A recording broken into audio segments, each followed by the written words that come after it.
Assalamualaikum warahmatullahi wabarakatuh. Para pengurus DMI, pengurus masjid, aktivis masjid, dan kaum muslimin dimanapun Anda berada. Ada yang bertanya kepada saya, Pak Ustadz, masjid itu perlu berbadan hukum apa tidak? Maka saya memberikan jawaban, masjid itu bukan milik seseorang, bukan punya pribadi.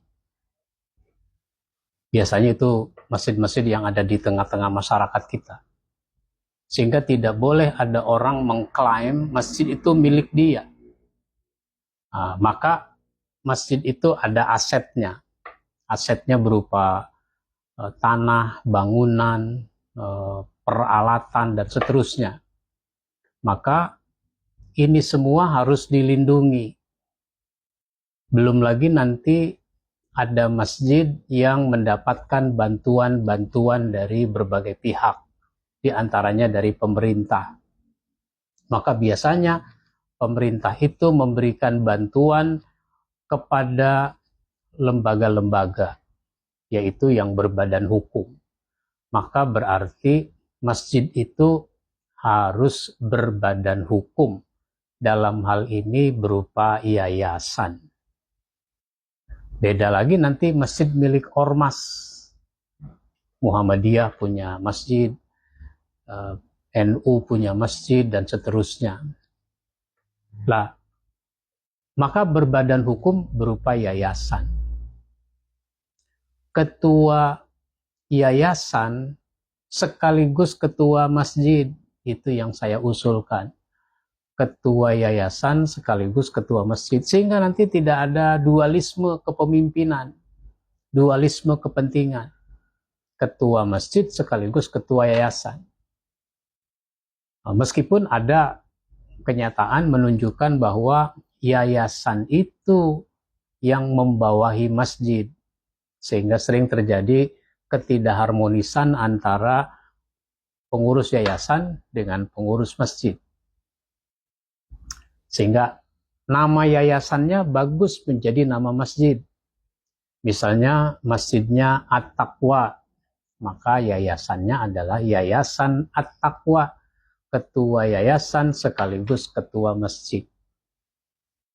Nah, meskipun begitu, bisa dimaklumi ketika ada pihak-pihak yang memang sudah punya badan hukum, lalu dikembangkanlah dalam bentuk masjid.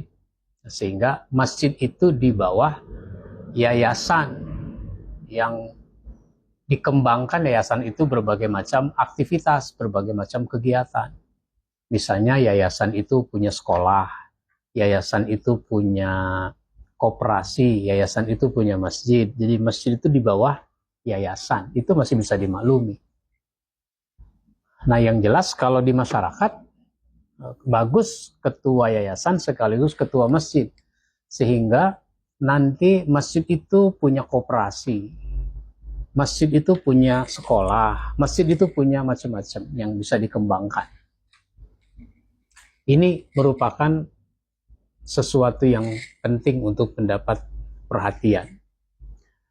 Kalau ternyata sudah ada yayasan, sudah ada masjid, masjid di bawah yayasan, ya sudah, yayasan itu kan sebagai alat untuk berjuang, sehingga tidak perlu ada konflik kepentingan, semuanya untuk kebaikan.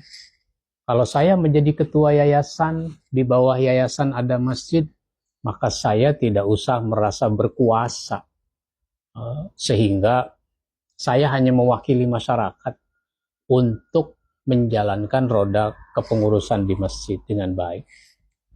Begitu yang saya jawab, mudah-mudahan bermanfaat buat kita semua. Lebih lanjut di dalam buku ini, yaitu buku Petunjuk Teknis Manajemen Masjid. Ini ada ADART yayasan, ada susunan kepengurusan, uraian pekerjaannya, dan seterusnya. Sehingga buku ini, Petunjuk Teknis Manajemen Masjid, sangat penting untuk dibaca oleh para pengurus masjid. Bahkan ini disosialisasi dalam bentuk pembekalan pengurus masjid. Demikian dari saya. Wassalamualaikum warahmatullahi wabarakatuh.